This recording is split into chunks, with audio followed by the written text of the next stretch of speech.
Welcome to Eerie Tales, your portal to the darkest corners of horror. Here, we uncover spine-chilling stories, haunted legends, and the most terrifying mysteries from around the world. Subscribe now and turn on notifications so you never miss a scare. Ready to face your fears? Let's dive in.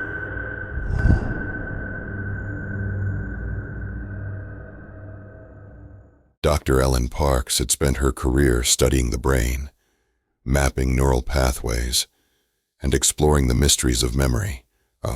She had seen plenty of strange phenomena in her time, but nothing had prepared her for the case of Sam Green. Sam was an ordinary man, at least on the surface, a 35-year-old accountant from a quiet suburb, living a typical life. No history of mental illness, no head trauma, nothing to suggest what was about to unfold. He had come to Dr. Parks's attention after experiencing a strange and unexplainable phenomenon. Memories, vivid, detailed memories that did not belong to him. It started small. Sam recalled driving a car down a road he had never been on. The memory was so clear he could describe the street in perfect detail, down to the cracks in the pavement, the rusting road signs, and the faces of passers-by. But when he looked up the street online, it didn't exist. Then, there were flashes of conversations in languages he had never learned, names and faces that meant nothing to him, yet felt as familiar as his own family. At first, Sam thought he was losing his mind, but the memories kept coming, growing stronger and more frequent. They were not dreams or imagination. These were real, anchored memories, complete with the smells, sounds, and emotions attached to them, and they didn't fade like dreams. They stuck with him, vivid and undeniable. By the time he was referred to Dr. Parks, Sam was desperate. He described the experience as living someone else's life in fragmented moments, unable to control when or where they would appear. And yet, his own memories remained intact. He could recall his childhood, his parents, his job. Nothing was missing from his life, but it felt as though something foreign had been added. Dr. Parks was intrigued. She ran every test she could think of. Brain scans, cognitive assessments, even genetic tests to rule out any neurological disorders. But nothing abnormal appeared. Sam's brain was functioning normally. No tumors, no signs of degenerative disease. And yet, the memories persisted. Sam could recall details of an old woman's last moments in a nursing home. The sterile smell of antiseptic, the nurse's whispered reassurance. He could describe a young boy's birthday party from the 1970s, complete with a cake shaped like a dinosaur and a jarring argument between the parents. And yet, none of these events had any connection to him. One night, after an exhausting day of trying to trace the origins of these memories, Dr. Parks received an email from Sam. It contained only one line. "I remember my death." Chills ran down her spine as she read it. She immediately called Sam, and he answered, his voice shaky but calm. He explained that earlier that day, he had experienced a memory more vivid than any of the others. He was lying in a hospital bed, his chest aching with every breath. His vision blurred, but he could see his wife, except it wasn't his wife. It was someone he had never met. A woman who felt as familiar to him as his own mother, holding his hand, tears in her eyes. He remembered the feeling of slipping away, the cold creeping in from the edges of his body, the beeping of machines slowing, and then, finally, nothing. Just an overwhelming sense of peace. "I died, Dr. Parks," Sam said. "But it wasn't me." She urged him to stay calm. trying to rationalize what he was describing.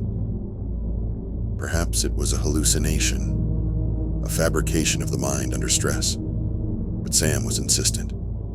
He knew it wasn't a dream. He had lived that moment, felt the release of life, the quiet end. Dr. Parks couldn't sleep that night. The idea gnawed at her, a mystery she couldn't shake. How could Sam be experiencing someone else's death with such clarity?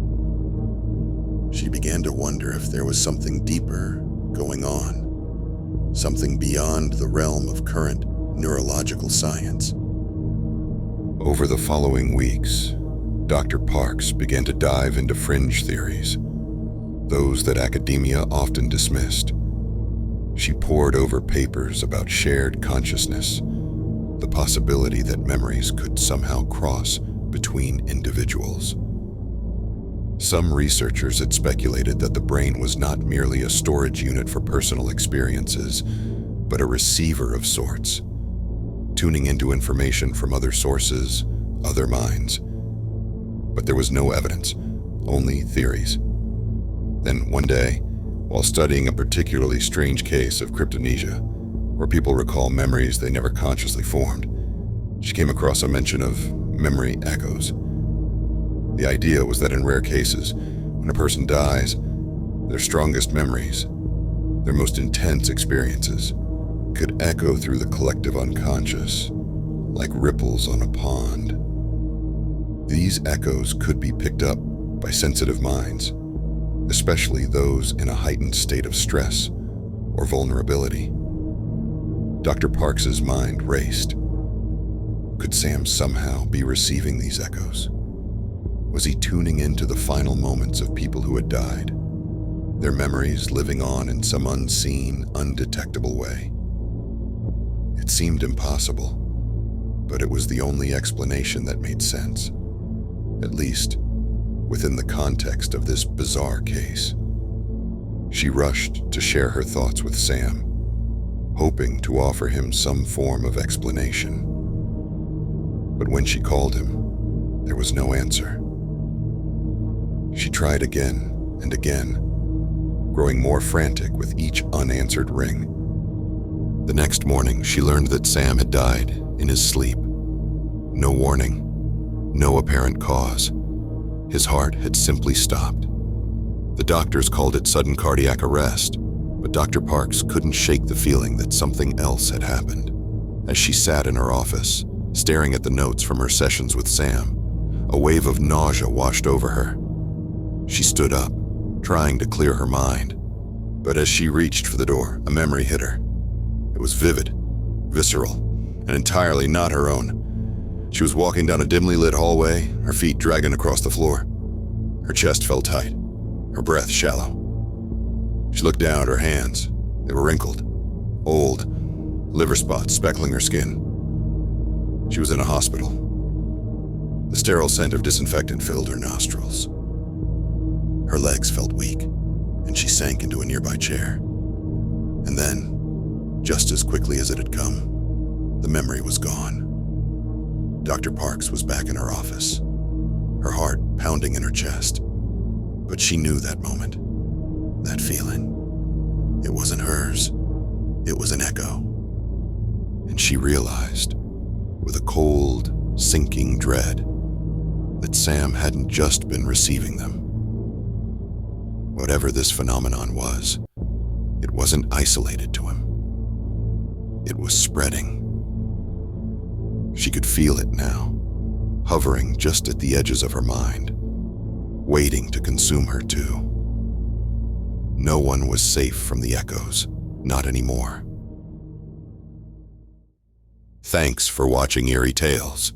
If you enjoyed this journey into the macabre, smash that like button and share it with your fellow horror enthusiasts. Drop a comment with your thoughts and let us know what scares you the most. Don't forget to subscribe and hit the bell icon for more spine-tingling content.